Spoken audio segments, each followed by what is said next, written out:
The Southern Oregon Postal Worker Union says if they cannot reinstate postmarking machines in Southern Oregon, voters' ballots in the November election could be jeopardized.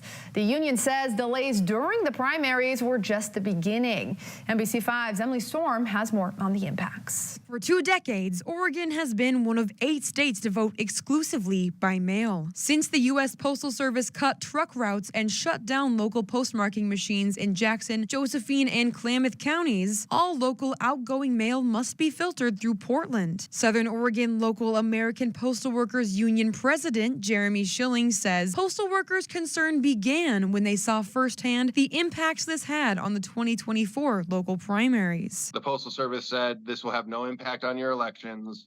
And we kind of had to take them at their words until we had an election. Schilling says when postmasters and supervisors realized the primary election ballots needed to be sent to Portland, postal workers were told to take ballots out of the mail and load them into their personal vehicles, and then drop them in county drop boxes after post office closing hours. We immediately told our members that they should tell their postmaster or their supervisor we're not going to do that.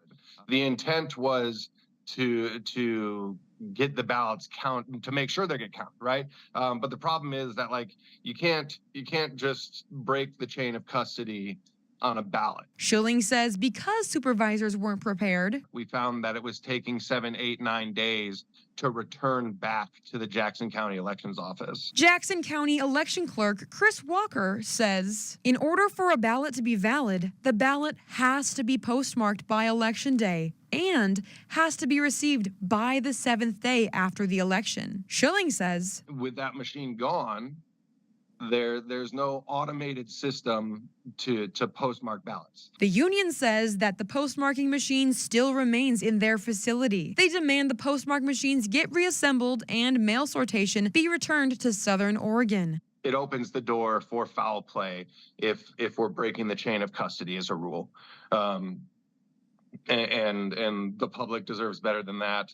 We have the ability to do better than that. In Medford, Emily Storm, NBC5 News. The rally will be held at 10 a.m. this Saturday in the downtown Vogel Plaza in Medford. For more information, you can head to our website, KOBI5.com.